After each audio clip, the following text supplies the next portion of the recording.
마가복음 12장 28절에서 34절 말씀입니다. 마가복음 12장 28절에서 34절 말씀, 신약성경 제가 진 성경으로 76페이지, 신약성경 76페이지, 마가복음 12장 28절에서 34절 말씀 제가 봉독해 드립니다. 서기관 중 한 사람이 그들이 변론하는 것을 듣고 예수께서 잘 대답하실 줄을 알고 나와 묻되 모든 계명 중에 첫째가 무엇이니까? 예수께서 대답하시되 첫째는 이것이니 이스라엘아 들으라. 주 곧 우리 하나님은 유일한 주시라. 내 마음을 다하고 목숨을 다하고 뜻을 다하고 힘을 다하여 주 너의 하나님을 사랑하라 하신 것이요. 둘째는 이것이니 내 이웃을 내 자신과 같이 사랑하라 하신 것이라. 이보다 더 큰 계명이 없느니라. 서기관이 이르되 선생님이여 옳소이다.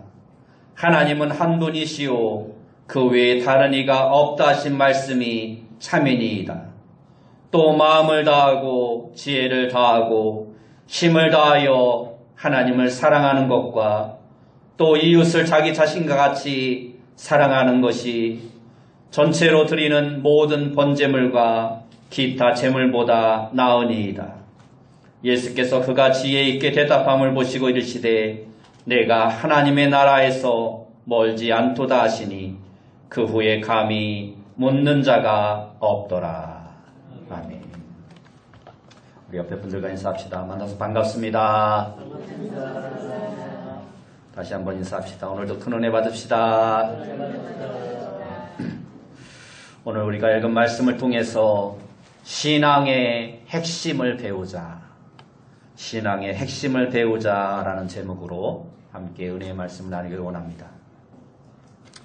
찰스 존스라는 사람은 이런 말을 했습니다. 5년 후에 나를 알고 싶다면 두 가지만 살피면 된다. 그것은 지금 교제하고 있는 사람과 지금 내 자신이 읽고 있는 책이 무엇인가 하는 것이다 하고 말을 했습니다. 이 말의 뜻은 지금 내가 누군가와 만나며 그를 통해서 무엇을 배우고 또 어떤 책을 읽으며 그 책에서 무엇인가를 배우는 것이 5년 후에 나를 이루어가게 될 것이라는 말씀입니다. 그러니까 다시 말해서 오늘의 배움이 보다 나은 내일의 나를 만들어 가게 된다는 것입니다. 이것은 우리의 신앙생활에서도 마찬가지입니다. 오늘 내가 누구와 만나 교제하면서 그를 통해 무엇을 배우는가가 나의 신앙생활이 보다 성숙해져 가는 데 있어서 너무나도 중요하다라는 것입니다. 그리고 오늘 내가 어떠한 책을 읽으며 그 책에서 무엇을 배우는가가 나의 신앙생활에 보다 성숙해져 가는 데 있어서 매우 중요한 역할을 한다라는 것입니다. 예로부터 배우는 일을 게을리하는 사람을 야만족이라 불렀습니다. 배우는 일을 게을리하면 개인의 성숙도 나아지지 아니하고 그의 삶의 발전도 전혀 없을 것이라는 것입니다. 그래서 늘 짐승처럼 항상 그 모양 그대로 살아가게 된다는 것입니다. 조금의 발전도 조금의 성장도 없이 항상 제자리 걸음만 한다라는 것입니다. 그런데 오늘도 이와 같은 영적인 야만족들이 우리 안에 너무나도 많이 있습니다. 이들은 오랫동안 신앙생활하면서도 신앙 인격이 전혀 성숙해지지 않습니다. 전혀 신앙생활에 발전이나 나아지는 것이 없습니다.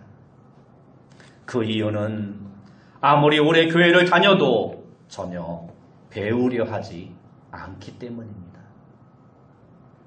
이런 사람들은 아무리 교회를 오래 다니고 아무리 세월이 흐를지라도 달라지는 것이 없습니다. 이러한 사람들도 신앙생활에 있어서는 영적인 야만족과 다를 바가 없는 것입니다. 공자는 말하기를 학이 시습지면 불력 여로란 말을 했습니다. 이 말은 배우고 때를 맞추어 익힌다면 이 또한 기쁘지 않겠느냐 하는 말입니다. 다시 말해서 사람이 배우는 즐거움을 알고 때를 따라 그것을 익혀서 성숙해져 가고 발전해 가는 곳에서 인생의 참된 기쁨을 찾을 수 있다는 것입니다. 이것은 신앙생활에서도 마찬가지입니다. 우리가 신앙생활하며 하나님의 말씀을 배우는 즐거움을 알 때 그 사람은 날마다 발전하는 좋은 신앙인의 삶을 살아갈 수 있게 되는 것입니다. 하나님의 뜻을 깨닫고 기도와 말씀과 성령의 삶 속에서 순종하며 그것을 익혀가는 기쁨을 누리며 사는 사람이 참으로 훌륭한 신앙인이라는 것입니다. 오늘 본문에 나오는 서기관이 바로 그러한 사람이었습니다. 당시 유대인들과 예수님 사이에는 험악한 논쟁이 오가고 있었습니다. 바리새인과 헤롯 당이 예수님을 눈의 가시처럼 생각하며 어떻게 해서든지 꼬투리를 잡아 그를 옥에 가두려고 혈안이 되어 있었습니다. 사두개인들도 예수님을 못마땅했습니다. 그래서 예수님에 대하여 어떻게든 죄를 찾기 위하여 함정을 파놓고 예수님께 여러 가지 질문을 하였습니다. 바리새인과 헤롯 당과 사두개인들은 그 당시 유대의 권력을 쥐고 있는 막강한 사람들이었습니다. 이처럼 당시 유대의 최고 권력자들이 예수님을 어떻게 해서든 잡아내려고 하는 상황에서 유대인이라면 그러한 예수님께 누구도 호의를 가지고 배우려고 나설 수 없는 상황이었습니다.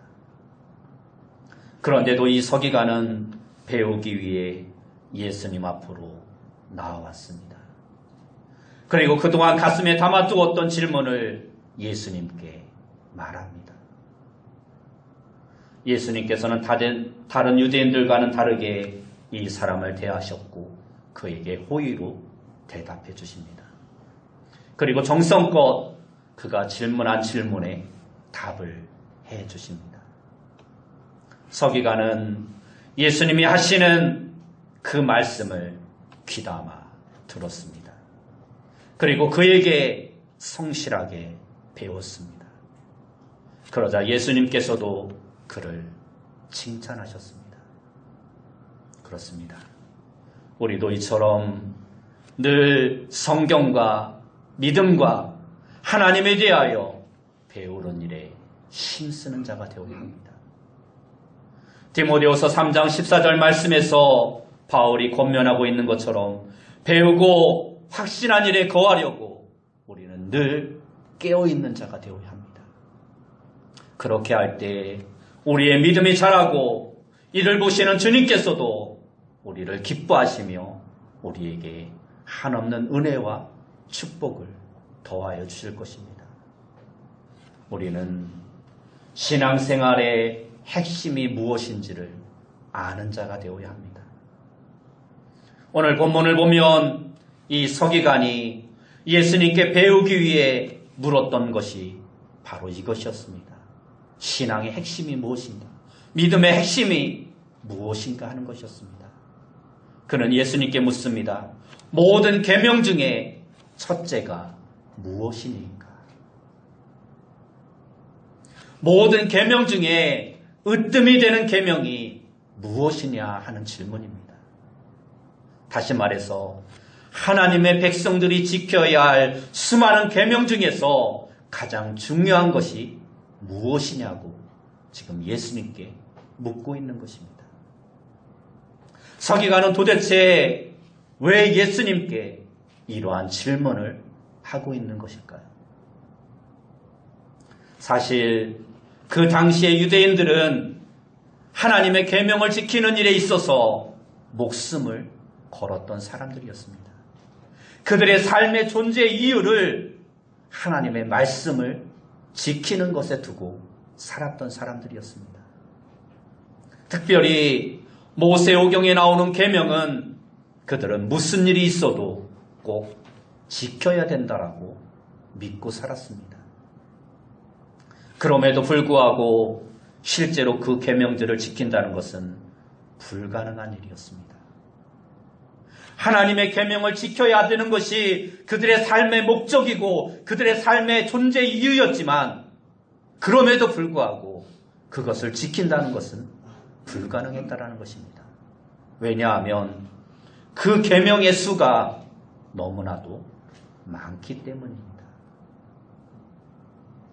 당시 유대인들은 전승에 따라서 모세오경에 나오는 계명을 613가지로 분류하여 지켜왔습니다.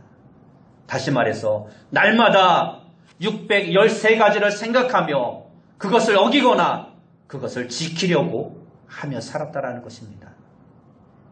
창세기의 3가지, 출애굽기의 111가지, 레위기의 247가지, 민수기의 52가지, 그리고 신명기에 나오는 200가지의 계명, 합해서 613가지의 계명들입니다. 그리고 이 613가지 계명을 다시 2가지로 분류하였습니다. 하나는 하라, 이렇게 하라라는 적극적인 명령이 248가지였고 다른 하나는 하지 말라, 소극적인 명령이 365가지였습니다. 그런데 이 적극적인 명령 248가지는 사람의 몸을 이루고 있는 지체의 숫자이고 소극적인 명령 365가지는 1년의 날수라고 강조하면서 매일같이 우리가 하지 말아야 할 것이 있다라고 그들은 생각했습니다. 여러분, 우리는 10계명의 계명도 날마다 생각하지 못하고 잊고 살 때가 많습니다. 10가지 계명도 잊고 살 때가 많은데 613가지나 되는 그 수많은 계명들을 어떻게 다 기억하며 하고 하지 않고를 지키며 살아갈 수 있겠습니까? 그래서 유대인들은 이 많은 계명을 날마다 지키며 살아가느라 너무 힘들었습니다. 율법학자들이나 당시 종교 지도자들은 이 모든 계명을 잘 알고 있으면서도 지키지 못해서 힘들어했습니다. 이에 비해서 일반 유대인들은 먹고 사느라 바쁜 가운데 계명을 잊고 지키지 못해서 힘들어했습니다. 이처럼 수많은 계명들은 저들에게는 정말 무거운 짐과 같은 것이었습니다. 지켜야 함에도 불구하고 지키지 못하는 자신들의 처지를 늘 한탄하며 살았습니다.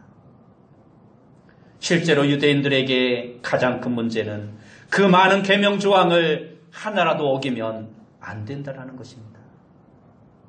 그 모든 조항을 문자 그대로 지키는 일에만 몰두하다 보니 도대체 왜 이 계명을 지켜야 하는지 이제는 그 의미조차 잊어버리게 된 것입니다. 수많은 계명의 핵심이 무엇인지 놓치고 그냥 그렇게 하라, 그렇게 하지 말라라는 것에만 몰두하며 살아왔다라는 것입니다. 그래서 이 서기관은 율법의 전문가로서 율법을 가르치는 사람으로서 고민하지 않을 수 없었던 것입니다. 그러나 수많은 율법학자들이 뾰족한 답을 내놓지 못했습니다. 수많은 계명들을 지키지 못해서 늘 안타까워하면서도 해답을 찾을 수 없었던 것입니다. 그저 모든 계명을 있는 그대로 다 지켜야 한다는 것이 율법학자들의 말이었고 또 백성들에게 그렇게 가르쳐왔던 것입니다. 예수님께서는 이러한 서기관의 고민을 정확히 꿰뚫어보고 아셨습니다. 그리고 그에게 속 시원한 해답을 알려주십니다. 한마디로 말하면 이 모든 계명은 두 가지로 정리할 수 있다는 것입니다. 그 많은 613가지의 계명을 단 두 가지의 계명으로 말할 수 있다는 것입니다. 그것은 하나님을 사랑하는 것과 이웃을 사랑하는 것이다 라는 것입니다. 그러니까 예수님께서는 그 많은 계명의 핵심을 서기관에게 가르쳐주고 있는 것입니다. 613개나 되는 그 많은 계명의 핵심은 바로 하나님을 사랑하고 이웃을 사랑하라는 말씀입니다. 어떤 분의 이야기 가운데 미국에 유학 간 딸이 엄마에게 전화를 걸어서 멸치가 먹고 싶다고 말을 하는 것입니다. 그래서 엄마는 시장에 가서 좋은 멸치를 사다가 딸에게 좋은 멸치를 먹이기 위해서 멸치 대가리하고 똥을 다 발라내고 잘 포장을 해서 소포로 붙였습니다. 그리고 며칠 후에 딸에게서 전화가 왔습니다. 그런데 딸은 엄마에게 고맙다는 말은커녕 화를 내는 것입니다. 엄마! 왜 멸치 대가리하고 똥만 보냈어요? 가만히 생각해 보니까 멸치를 잘 다듬어서 멸치 몸통은 쓰레기통에 버리고 대가리하고 똥만 보냈던 것입니다. 그렇습니다. 우리 인생을 살면서 우리도 이 엄마처럼 멸치 몸통은 버리고 대가리와 똥만 붙잡고 살아갈 때가 너무나 많다라는 것입니다. 정작 중요한 핵심 가치는 버리고 아무것도 아닌 멸치 대가리와 똥만 같은 주변 것들만 붙잡고 그것이 전부인 양, 그것이 최고인 양 살아갈 때가 너무나 많다라는 것입니다.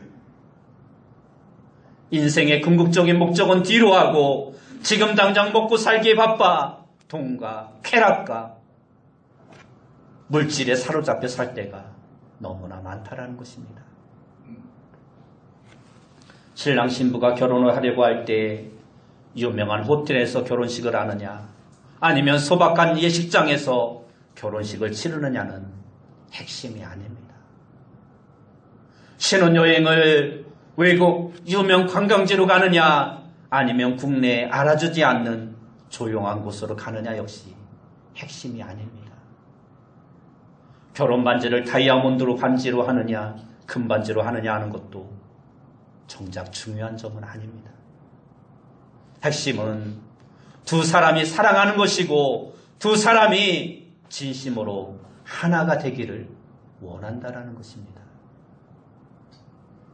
그런데 실제로 결혼을 준비하는 신랑 신부들과 양가 부모들을 보면 핵심은 뒷전이고 주변의 일들에만 관심이 있는 사람들이 많습니다. 그러다가 그 일로 다투기도 하고 심지어는 이러한 하찮은 일들 때문에 파혼을 하는 경우도 우리는 많이 보게 됩니다. 정작 중요한 것은 생각지 아니하고 헛된 것을 붙들고 싸우다 헛된 것으로 말미암아 인생을 파탄으로 만든다는 것입니다. 여러분, 우리가 인생을 살아갈 때 가장 중요한 것은 반드시 핵심을 놓치지 말아야 한다는 것입니다.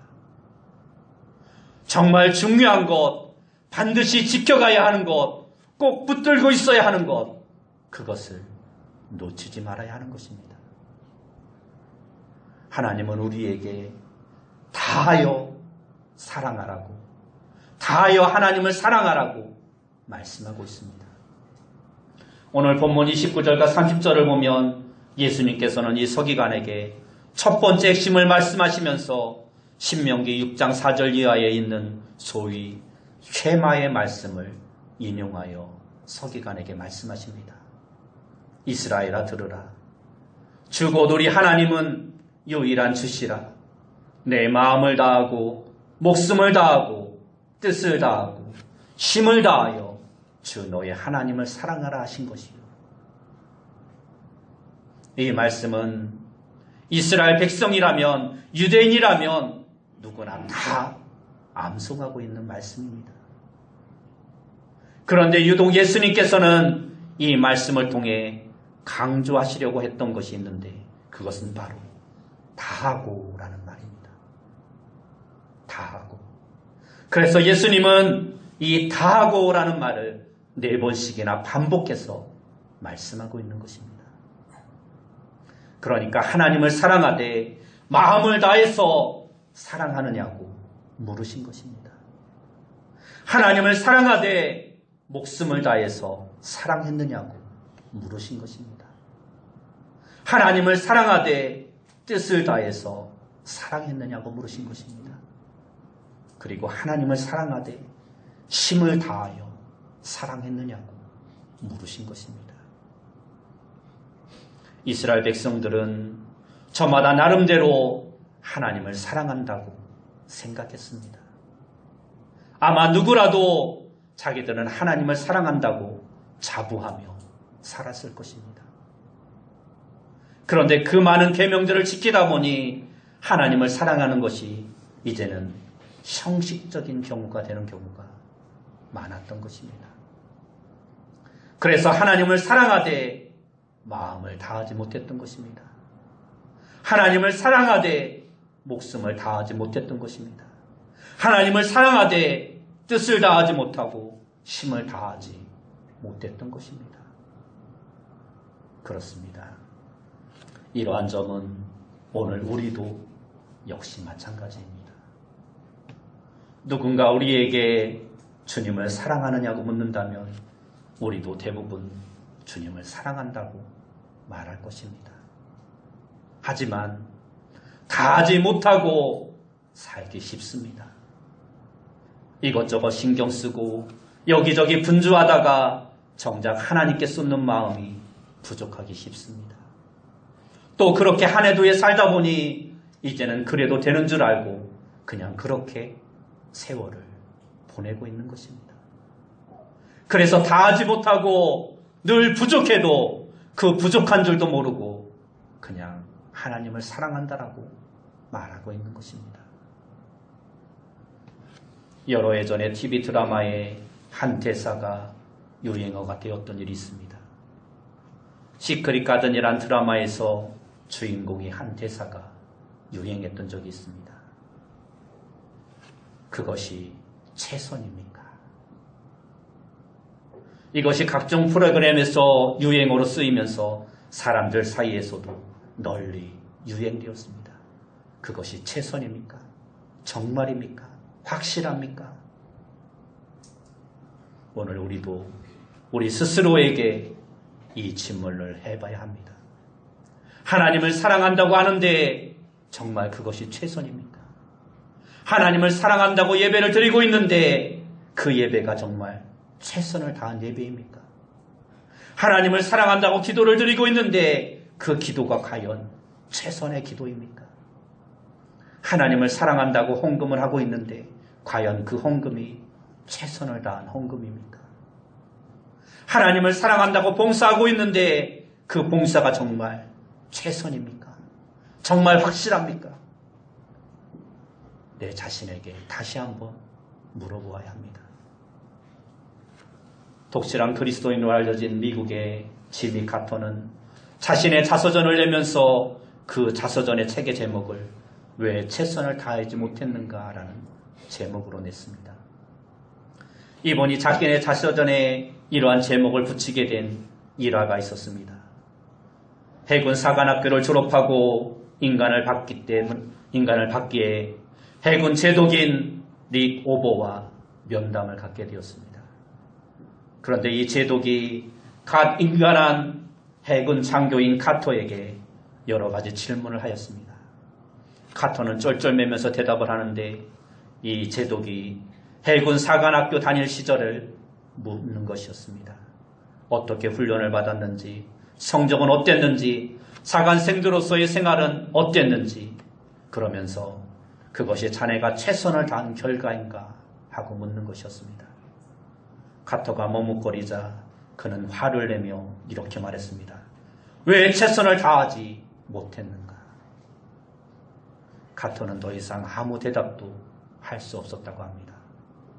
그리고 그날 밤 잠자리에서 이러한 생각을 들었다고 합니다. 내 인생이 끝나는 날 내가 주님 앞에 설 텐데 그때 이 제독이 한 말처럼 주님이 내게 묻지 않으실까? 너는 나를 위해 최선을 다했느냐? 만일 그때 내가 주님 앞에 머뭇거린다면 주님께서도 너는 왜 최선을 다하지 못했느냐? 나를 책망하신다면 나는 뭐라 대답할 수 있을까? 그래서 그 이후로 가토는 왜 최선을 다하지 못했는가라는 이 말을 인생의 좌우명으로 삼아 늘 살았다라고 합니다.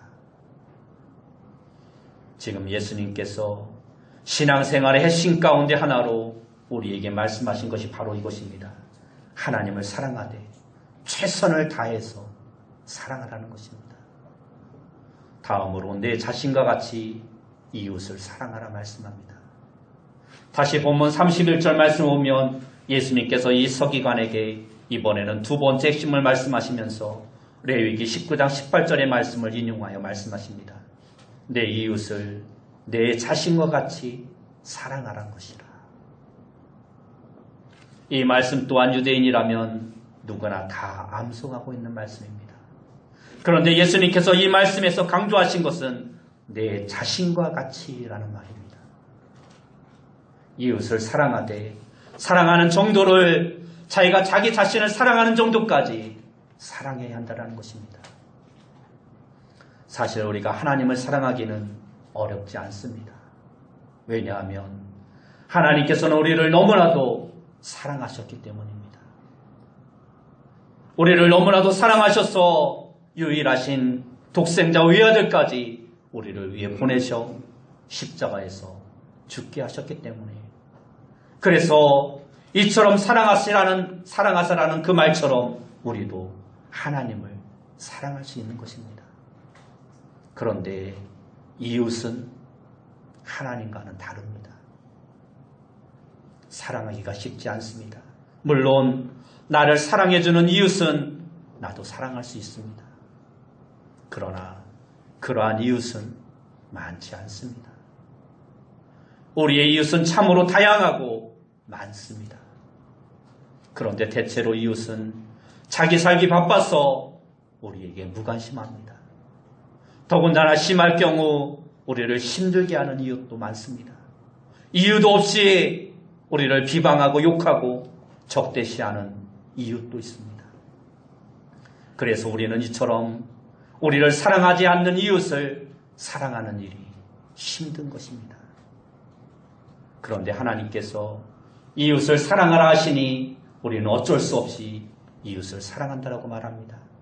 사랑하더라도 그냥 하나님께 책망받지 않을 정도로만 사랑하는 것입니다. 이웃에게 피해를 주지 않고 이웃에게 해를 끼치지 않는 것을 우리는 그냥 이웃을 사랑한다라고 생각하고 있는 것입니다. 실제로 성경에 보면 이러한 사람이 예수님을 찾아온 일이 있습니다.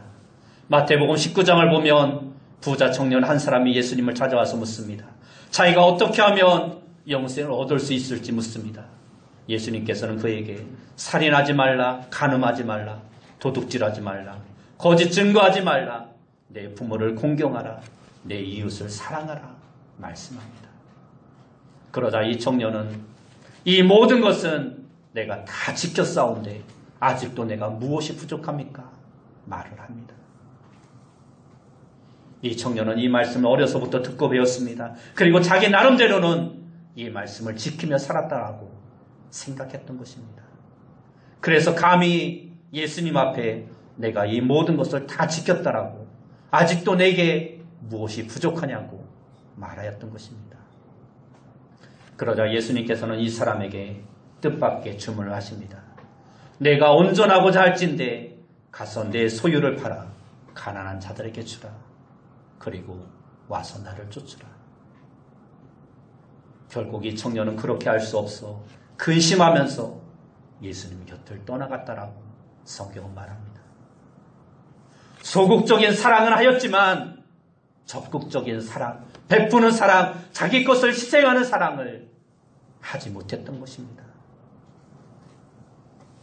지금 주님은 이웃을 사랑하라 하면서 소극적인 사랑이 아니라 이웃에게 뭔가 악을 행하고 이웃에게 뭔가 피해를 주는 그러한 소극적인 사랑이 아니라 내 것을 희생하고 나를 헌신해서 이웃에게 뭔가 주고 베푸는 적극적인 사랑을 하라고 말씀하고 있는 것입니다. 이웃을 사랑하되 내 자신과 같이 사랑하라고 말씀하고 있는 것입니다. 여러분, 우리는 그리스도인으로서 이 세상을 살아가고 있습니다. 우리가 그리스도인으로서 해야 할 일도 많고 해서는 안 될 일도 많이 있습니다. 우리는 나름대로 그것을 지키기 위해 힘쓰고 있습니다. 그러나 우리가 잊지 말아야 할 것이 있습니다. 그것은 바로 신앙생활의 핵심입니다. 그리스도인으로 살아가면서 우리가 정말 힘써야 할 신앙생활의 핵심이 있습니다. 우리가 이것을 마음속에 깊이 새기며 무엇보다 우선적으로 지키며 살아가는 자가 되어야 합니다. 세상에 아무것도 아닌 앞에서 말씀드린 멸치 대가리와 똥과 같이 헛된 것만 붙들고 살아가는 자가 아니라 정말로 중요한 신앙생활의 핵심, 하나님 사랑과 이웃 사랑을 붙들고 살아갈 수 있는 우리의 삶이 되어지길 원합니다. 신앙생활의 핵심은 하나님을 사랑하되 최선을 다해서 사랑하라는 것입니다. 겉핥기식으로 형식적인 사랑이 아니라 정말로 최선을 다해서 하나님을 사랑하고 이웃을 사랑하되 소극적인 사랑이 아닌 적극적인 사랑을 가지고 이웃을 내 자신과 같이 사랑하라는 것입니다. 이것이 바로 신앙생활의 핵심입니다. 이것을 잘 배우고 잘 지켜서 늘 하나님의 축복 가운데 살아갈 수 있는 귀한 성도님들 다 되시길 예수님의 이름으로 축원합니다.